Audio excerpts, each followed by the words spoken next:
legendaris ini, hanya melihatnya memakai kacamata. Namanya Kyle adalah karakter non-pemain di dunia game, biasa-biasa saja dan bodoh. Tapi terbangun dalam semalam, menjadi pahlawan di dunia game. Siapa yang mengira bahwa beberapa hari yang lalu, dia tidak tahu apa identitasnya. Setiap hari, hal pertama yang dia lakukan ketika dia bangun, dia akan mengucapkan selamat pagi kepada ikan mas, lalu membuka lemari pakaian, mengenakan kemeja biru, turun untuk memesan latte, dan dengan saudara laki-laki saya yang menyuruh saya pergi ke kerja.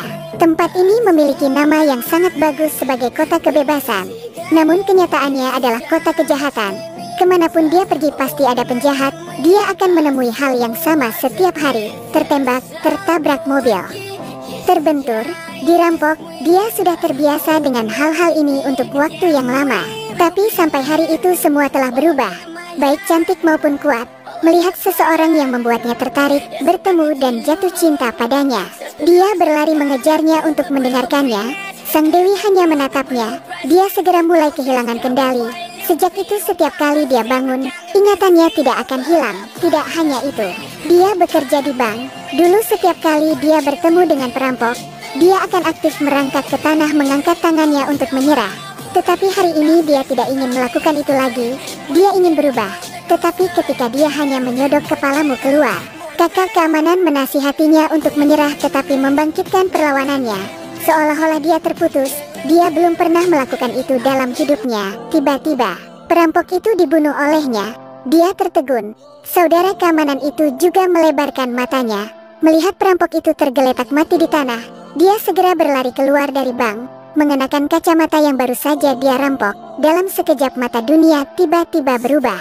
Di jalan pria bersenjata itu muncul, bangunannya juga berubah. Berbagai jenis pejuang dan meriam terbang. Dia menatap kotak medis di tanah dengan ekspresi terkejut, bertanya pada Black apa itu. Kita mengira dia gila. Baru sekarang dia sadar. Semua ini ada hubungannya dengan kacamata ajaib ini.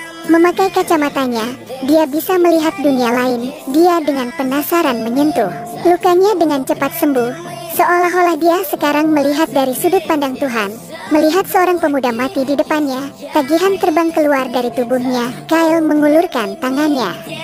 Ketangkap tagihan, tabungannya tiba-tiba meningkat. Sekarang seperti menemukan harta karun, dia akan menjadi kaya. Mungkin takdir menghendaki dia untuk bertemu Dewi lagi. Dia ingin berteman dengan Dewi. Dewi itu level 189, memandangnya dia hanya level 1. Dewi merasa bahwa dia brengsek redup, suruh dia naik ke level 100 lalu temui aku. Karena Dewi dia dengan panik mencari untuk melawan monster untuk naik level. Ketika Kyle menjadi pria berotot, bahkan jubah perangnya tidak muat, dia sangat sedih. Tapi dia tidak berpikir bahwa lawan terbesarnya hanyalah karakter non-pemain di dunia game. Di dunia itu ada seorang pria yang terlihat persis seperti dia, tetapi tidak tahu bahwa dia adalah seorang NPC, dan dengan panik bertarung melawan monster. Naik tingkat, pemain lain naik level melalui kejahatan. Dia sendirian, dia naik level melalui menghukum kejahatan. Cara naik level ini sangat cepat. Dalam waktu singkat telah meningkat ke level 100. Peningkatan level yang begitu cepat telah menarik perhatian Dewi. Sang Dewi membawanya bersamanya dalam sebuah pencarian. Yang pertama membuatnya takut, yang kedua dia lebih mahir, terus-menerus bertingkah keren di depan Sang Dewi. Adapun pahlawan yang menyelamatkan kecantikan, di sakunya ada pistol. Tidak. Apa itu? Dua senjata. Keduanya bekerja bersama lebih dan lebih baik. Emosi juga tumbuh. Tindakan benar Kyle semakin menarik perhatian. Menjadi bintang terkenal di dunia nyata, bos game tidak terlalu puas. Dia tidak tahan menonton NPC menghancurkan gamenya selangkah demi selangkah. Dia mengirim polisi untuk menghancurkannya, tetapi mereka gagal dan saat ini Sang Dewi juga menemukan identitas Kyle. Pemain seperti dia jatuh cinta dengan NPC. Lawan bahkan menciumnya. Melihat Kyle melanggar aturan dalam permainan, bos yang marah memulai kembali server. Kyle kehilangan semua ingatan. Untuk memukul awakan semua data memori Kyle, Dewi perampokan bank, seret dia keluar. Melihat penampilannya yang ketakutan, Sang Dewi menariknya kembali dan menciumnya secara langsung. Dalam sekejap cahaya menyebar, ciuman membangunkan semua ingatan Kyle.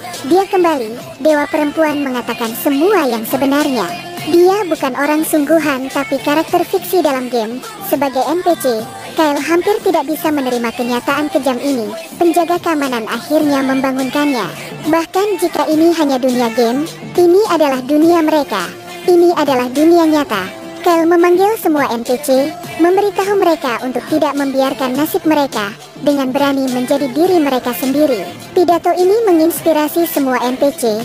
Pada saat inilah sang dewi menjangkau Kyle, mengatakan kepadanya bahwa bos game ingin membatalkan game ini. Di dunia nyata sang dewi dan pacarnya sedang bermain game.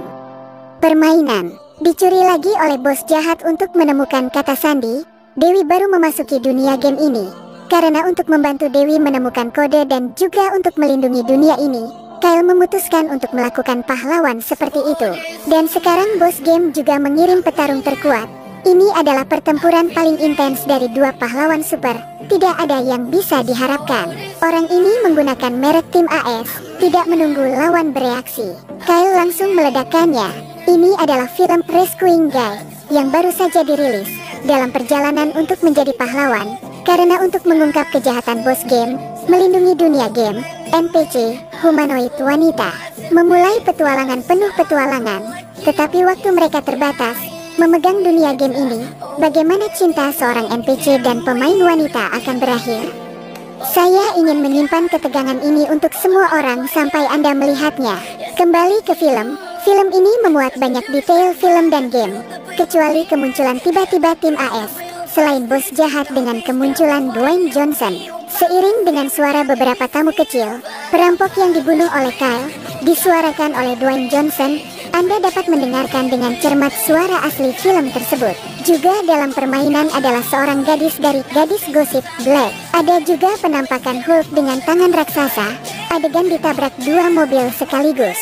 Untuk mengingat film Tanggal Kematian untuk melihat bahwa ada banyak adegan menarik, termasuk papan horizontal, selain seorang pria yang mengangkat tangannya. Dia tidak hanya muncul di satu adegan. Saat merampok bank dia juga mengacungkan tangan. Saat Kyle sedang berpidato dia juga mengacungkan tangan. Selain adegan-adegan yang menarik di filmnya juga banyak gamenya. Seperti saat pemain muncul seperti game tembak ayam yang sangat hot di tahun-tahun sebelumnya. Ada juga Gravity Gun di Half-Life. Ada juga pistol teleportasi di Portal, hingga api panas di Fortnite dan kendaraan terbang. Selain peluncur roket, film itu mengandung banyak makna, seperti kalender di dinding. Hanya kurang 1 hari 4, angka di kafe terbalik.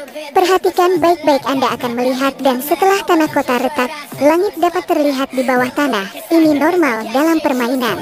Film hari ini berakhir di sini. Sampai jumpa lagi.